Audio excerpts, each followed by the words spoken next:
Okay, before going into this, let me summarize. I told you delta H of formation was like, because in some questions the examiner has asked to write down whether the reaction is exothermic or endothermic. Maybe exo, maybe endo, always exo or always endo. You are supposed to know, okay? So first one, formation, maybe exo and endo. I'm writing both. I'm writing both, okay? Both. It may be both. Then what about the neutralization?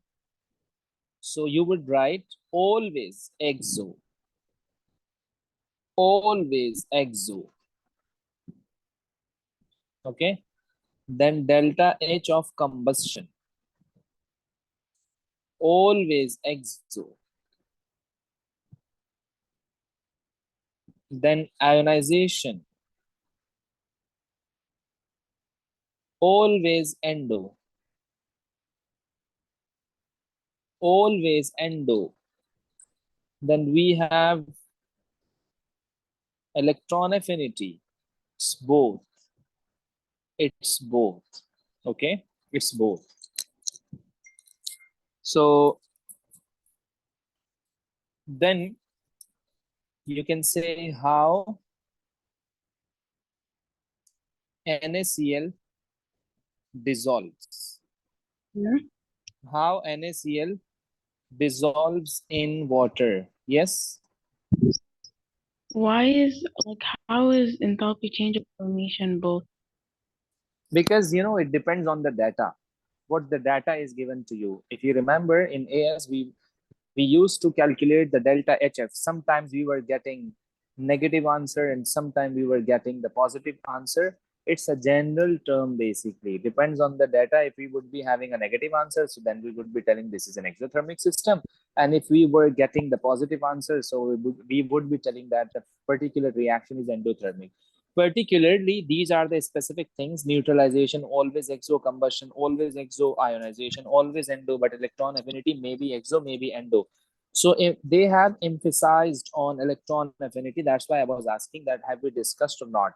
First electron affinity, first electron affinity is exo or endo? First electron affinity, exo or endo? Yes. First electron Exothermic? affinity, exo or endo? Exo. Faisal, what do you think, Exothermic. Faisal? Exo or endo? First electron affinity, yes, Faisal? Faisal, Faisal, yes, Kashaf, Hasib, Sahil, yes. First electron affinity is exo or endo, yes. No? Okay, this is exo. And second electron affinity is endo. So can anyone tell me why the second electron affinity is endothermic? Yes. Can anyone tell me? Yes. Because when it gains gains an electron, the atom is negatively charged, so there is a repulsion force. So it needs energy to combine with the electron because of the repulsion. Yes, let's suppose you have oxygen in the form of gas. It would be gaining one electron. Right now, the oxygen is neutral, so it would gain electron easily, and it would be converting into O minus gas. This is the first electron affinity. That is exothermic. This is the first electron affinity that is exothermic. If you are thinking that why this is exothermic, so I would be telling you that obviously this is oxygen, and in the nucleus of oxygen, you would be having a protons. So protons are having positive charge. So when the nucleus is going to attract this electron, so this electron, which is negative, and the nucleus of oxygen, that would be positive, they would be attracting each other. Obviously we have learned that when the two ions are going to attract with each other, so basically they release energy. So that's why I can say that the reaction is exothermic. But but but now oxygen is having -1 charge already, and when it's going to gain the second electron, obviously there would be a repulsive forces, because the same charges repel each other. The same charges repel each other. So to overcome this force of repulsion, to overcome this force of repulsion, you have to provide energy. You have to provide energy. So that's why the second electron affinity is endothermic. Second electron affinity is endothermic. That is the positive. Okay, you must know this. You must know this. Okay, then we have so basically today we are going to discuss how ionic compounds, you can say, the mechanism of the solubility of ionic compounds. Okay, so let me explain first. Let's suppose this is a beaker. This is a beaker, okay, in which I have water. I have water. This is H2O already. I can write it down in this manner.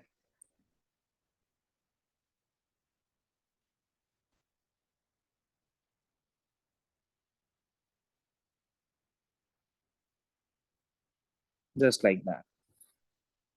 And you are going to add sodium chloride into it. Obviously, this is positive and this is negative. Okay. When you are going to add sodium chloride into this beaker, into this container containing water already, you know what would happen? This is sodium chloride. This is sodium chloride, that is the solid. This is sodium chloride, that is the solid. Okay. Then you have added this sodium chloride into the water, that is this. Okay, negative and positive. They would be attracting each other just like that. Obviously, same charges repel each other and opposite charges attract each other. They would be attracting together just like that. So you can say that when sodium chloride is being attracted to the water, is get attracted to the water, so obviously they release energy. When something attracts, when something is added, okay, so they release energy. Okay, they release energy. So I can say that this is an exothermic system. It would be releasing energy because there is attraction between the oppositely charged ions. But remember, when sodium chloride solid is dissolved in water, so first of all, it would be breaking down just like that. Just like that. Just like that. Okay. And then you would be having a lot of Na plus and Cl minus ions in this beaker. A lot of Cl minus ions, Sir, a lot of sodium positive ions. Yes. why is it gas? Why is? Why is it gas? The ions. So I am going to explain it how these ions are going to convert into this aqueous. Directly and indirectly. You know Hess's law, direct route is equal to indirect route. So basically I'm going to explain the indirect way, like the longer way, how the ions are going to convert into the aqueous ions from the sodium chloride solid. So when the sodium ions are introduced into this solution, suddenly these ions will see the water. Obviously they have a charge, so the water would be surrounded by these ions. You can say that this is Na positive ion, and uh,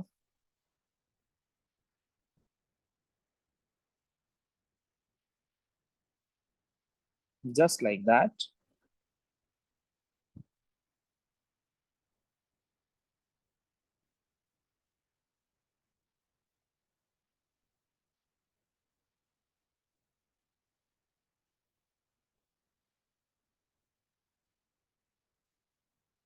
Negative, positive, positive.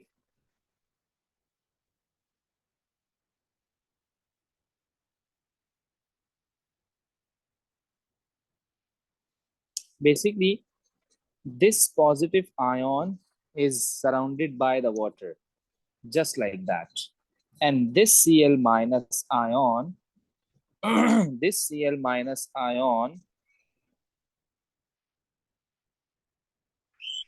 will be surrounded by the positive side of the water molecule. Positive side of the water molecule. Like I am supposed to write down just like that.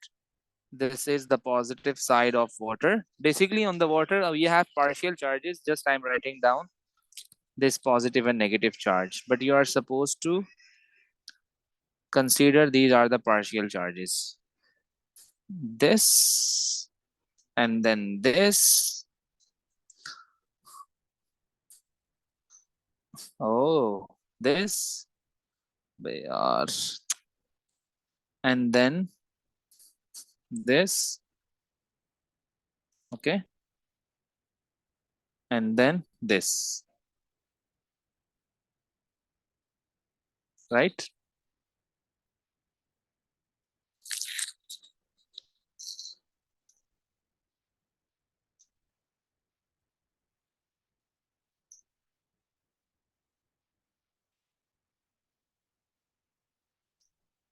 Okay. This is going to take place when you are going to dissolve ionic solid in water. So as you know that the ions are surrounded by the water molecule, positive ion as well and the negative ion as well. So the ions would be surrounded by water. So I am supposed to write just like that. And I am supposed to write just like that. This is how the solution, this is how the ions are going to convert into the aqueous ions. Yes, are you getting my point? Yes or no? Okay. Okay. Should I go ahead? Oh, okay, okay. Number one, this was your sodium chloride solid. So this is the direct route. This is the direct route. This is called the enthalpy of solution. This is called the enthalpy of solution. When you go from solid to aqueous, you are supposed to note this point. When you go from solid to aqueous, this is very important. Trust me, this is very important. When you go from solid to aqueous ion, not only aqueous, solid to aqueous ion. So this is the enthalpy change of solution. So this is what? This is the enthalpy change of solution. And when so this is the direct route. When you dissolve ionic solid in water, so they just you can say dissociate into the oppositely charged ions, and this is the thing that we used to discuss in IGCSE or AS. Okay, then whenever we dissolve ionic compounds in water, so basically ionic compounds are started to dissociate into the positive ion and the negative ion. Okay, this is called dissociation. This is called breaking down. When something is started to dissolve in water, so it has to break down, you can say. Okay, if the substance, if the species is not going to break down in a good manner, like let's suppose the species is very stronger, the bond cannot be broken down. So how can you expect that the species would be soluble in water? This is mandatory. This is mandatory, right? If the substance is broken down into the water, so yes, for sure the species would be dissolved in water. This is the concept. Okay, so I told you the direct route. This is the direct route. This is what? The direct route.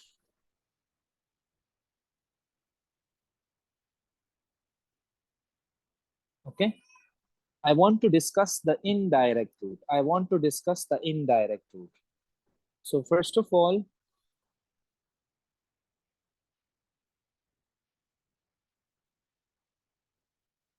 sodium chloride solid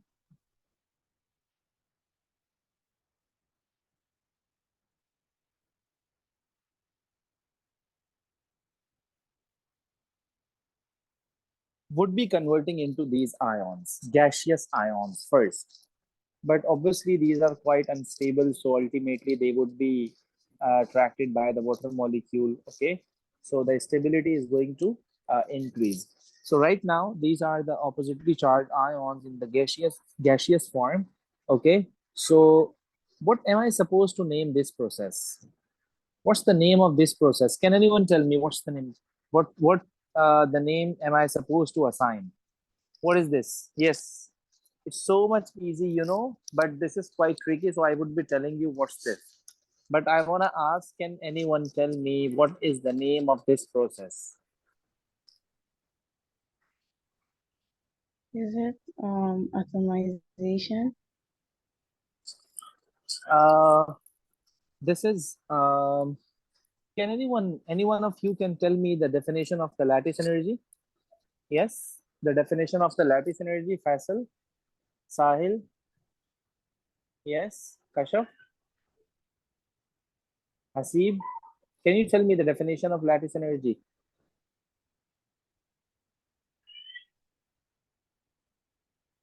It's the energy released when 1 mole of ionic solid is formed from gaseous state. Excellent, Understand it, Aditi? excellent, excellent. But this is not an ionic. But in this process, the ionic solid is not going to be formed. It's going to be broken down. So I can say that this is the reverse of the lattice energy. So I'm calling this as a negative lattice energy. I'm calling this as a negative lattice energy. Why? Because I told you the definition of the lattice energy, in which you can say the energy released when 1 mole of ionic solid is formed. Like, I mean to say ionic solid is going to form, but here the ionization, you can say, but here the lattice compound, you can say this ionic compound is going to be broken down. This is not going to be formed. So I am telling that this is the reverse of the lattice energy. So this is negative lattice energy. Okay, then they would be converting into this, like gas to aqueous ultimately. So this is what? Gas to aqueous. Gas to aqueous. This is hydration.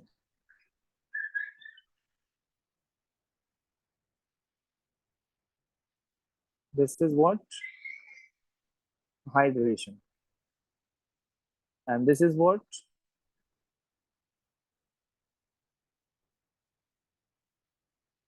Hydration. So this is indirect route.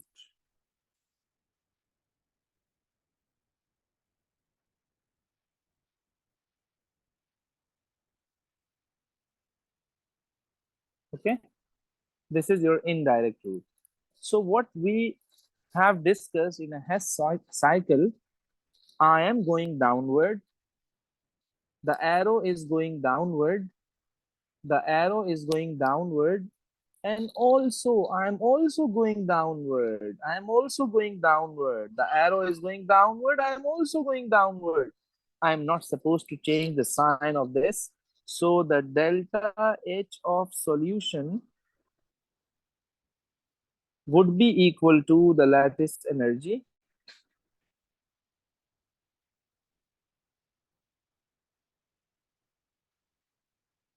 Okay, and I'm not supposed to change the sign of this.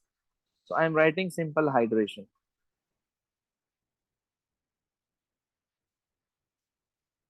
Just to rearrange this relation,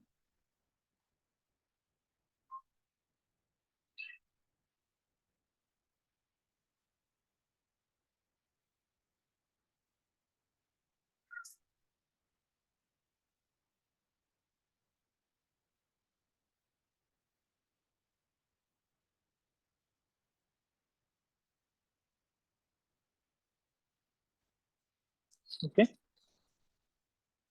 So you can memorize it, Hyderabad minus Lahore.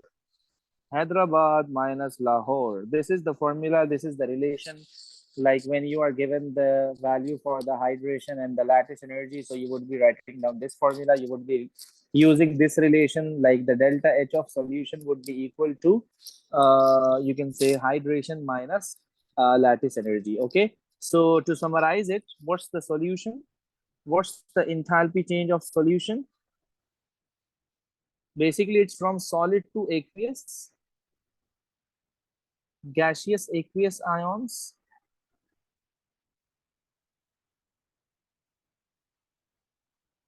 And what is the hydration?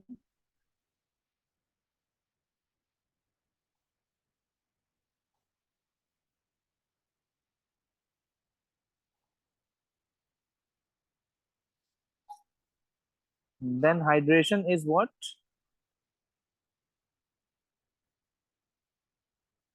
Gas to aqueous.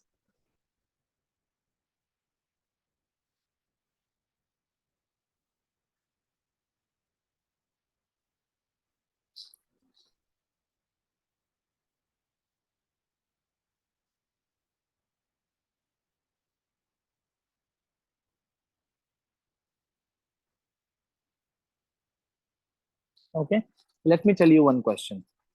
See this, related to this solution and hydration and the lattice energy. Okay, this is the question. May, June 2008, paper 41, 4, paper 4, and question 1B part. This is related to the solution and hydration and the lattice energy. Okay, just try this. So let me explain this question. FeCl3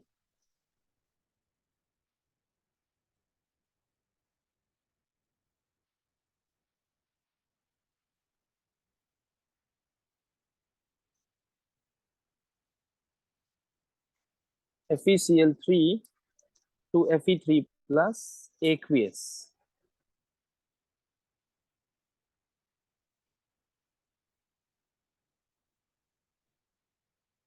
(3Cl minus aqueous). This is solution.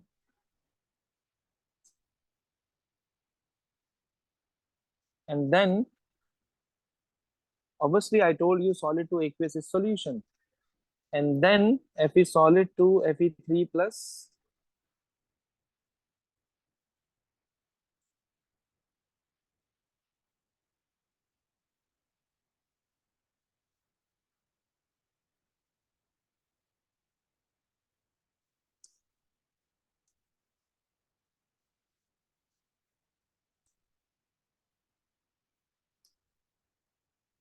So this is what? Hydration. How? Because gas to aqueous. Now I'm putting the values. This is the solid.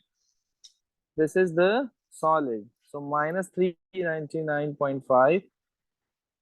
This is the hydration of iron.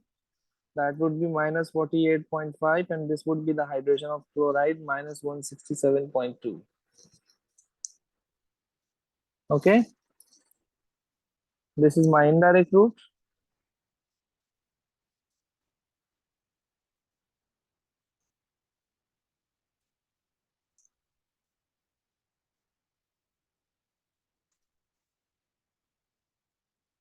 Should I change the sign?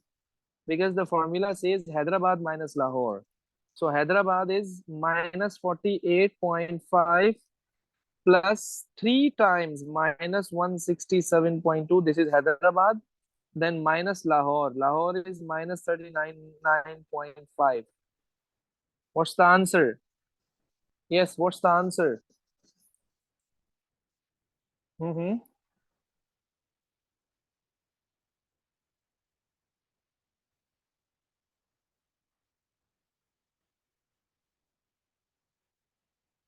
What's the answer? The same, 150.6?